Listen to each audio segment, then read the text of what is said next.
plaintiff, John Sammis, thought the defendant was a good guy when he moved in next door, but he soon realized he had an attitude and a temper. John's suing because he claims they went into business together making syrup, but the defendant failed to give him his share.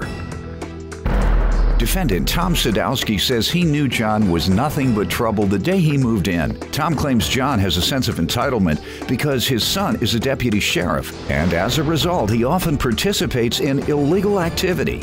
Tom's countersuing for his operating costs. Start with you. Your Honor, my neighbor here, I thought was a very understanding guy when he moved in. But working with him is a kind of a big mistake. He's got an attitude, a temper, and he does not want anybody to tell him what to do, make suggestions about anything.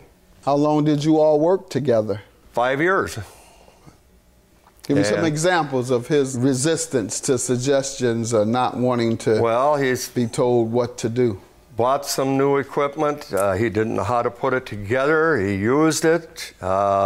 I made some phone calls and found out exactly how it was supposed to go together and how to run it, and he still didn't like that. So, sir, what do you say about your association with your neighbor? Well, we knew we were running into trouble the very first day we moved into the neighborhood.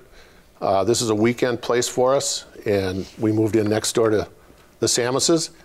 And the kids were up helping us move in, and they were running the ATVs up and down the road when we were done. And he didn't care for that. So he come over there, turned his truck sideways in the road, got out and played the big shot, told us who he was, that you shouldn't be doing this, you're rutting up the road. Told us he was the gun safety guy, the ATV trainer. Just pretty much said that he was the man of the neighborhood and that things have to run through him. He's lived there his whole life pretty much. His son is a deputy sheriff who lives on his property. He does have a sense. He is the man of the neighborhood. Well, go ahead. He has a sense of entitlement because of that. He thinks that he's got a free pass in life, and he's stated that. Go ahead. So he does some things that are illegal. Like what, sir? Well, he got from a neighbor down the road, he got some hail-damaged steel roofing, and he put it on his garage, unattached garage. He waited for a hailstorm, called his insurance company, made a claim, and got a new roof out of it, $16,000 worth. How do you know this? Because the contractor who put it on told me the story. And I've also heard it from John. You're around here gossiping. No. Go ahead. John also told me that that's what he did. He's proud of the fact that he did that. I don't believe him.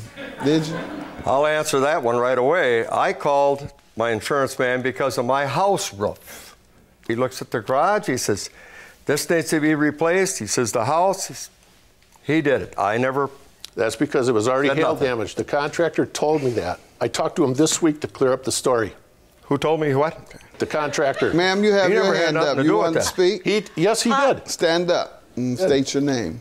This is irrelevant to this lawsuit. I'm Nancy Sammis. What do you when want they to tell? moved up here, they rode their four-wheelers through my woods, on our property, and I told them to quit. Excuse me, they were on the road. On the road. On the road. John, let's get to the syrup you're suing. Sir, what syrup are you suing about? Why are you suing for syrup? Tell me about the lawsuit. Okay, well, we had a verbal agreement between the two of us. We were friends. When? 2008. 50-50 agreement. He was going to furnish the equipment. I had a little know-how because I had done it many years before. We did it on my property and his property. 50-50 to do what? Tap the trees, collect the sap, cook it down, bottle it. Every year he upgraded a little bit. We all did a little better with everything. Good. The first 4 years we got, so-so for the amount of syrup. The fifth year, our agreement was 50-50. He only gave me 13 gallons. All right, sir, is that true? He was well aware prior to the season, well in advance.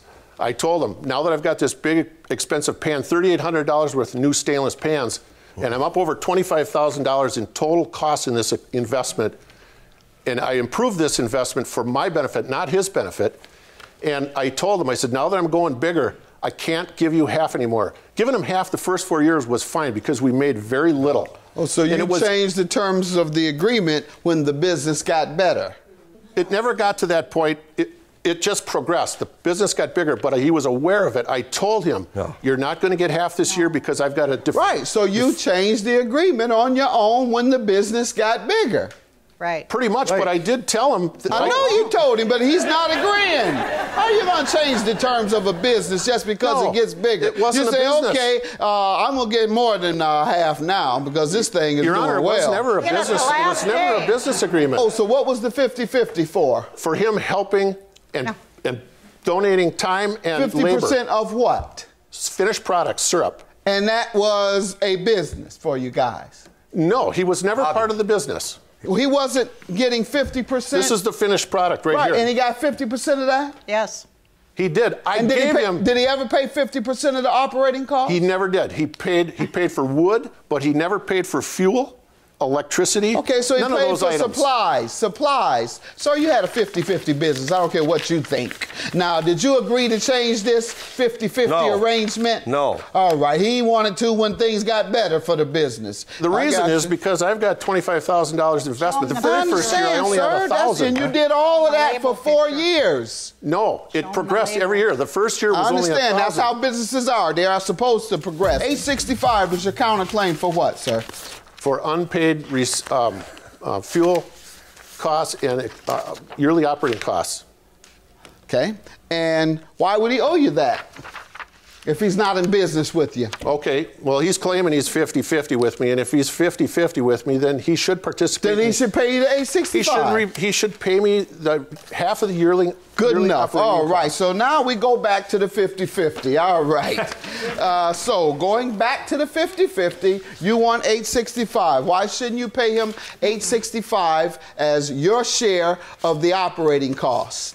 Our agreement was he was to furnish the expenses, and I've got receipts here of $533 from this year alone for gas, bottles, fuel for my pickup, and I should get paid for plowing the road for a half mile at least 4 times. The gross for those 3 years, what were they? I've got an email from his wife saying the retail value of that syrup was $100 a gallon. There you go. That's retail. Here's a letter from... Let's see from his wife. You have something from his wife? That's from a syrup supplier, I want to go with your wife. I believe your wife more than the supplier. No, it's right down here at the bottom.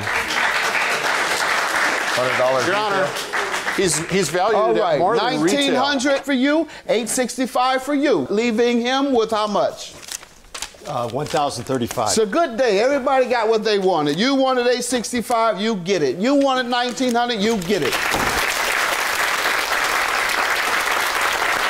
Your Honor, here's the syrup for you. That's for me? That's for you. All right, thank you. Win or lose, I'll give it to you. Pure maple syrup? Good enough. Thank Enjoy. you. All right. Enjoy. Well, I'm going to go home. I'm going to put up no trespassing signs all the way around my property. And so am I. Good. And you know what? You might have won the battle, but you didn't win the war. You could have, for the rest of your life, come to my place and had... Don't need to. And could have had syrup every year till the day you died. The money I got, I can buy syrup for me, him, her, him, all of them. You are a crook. You always will be.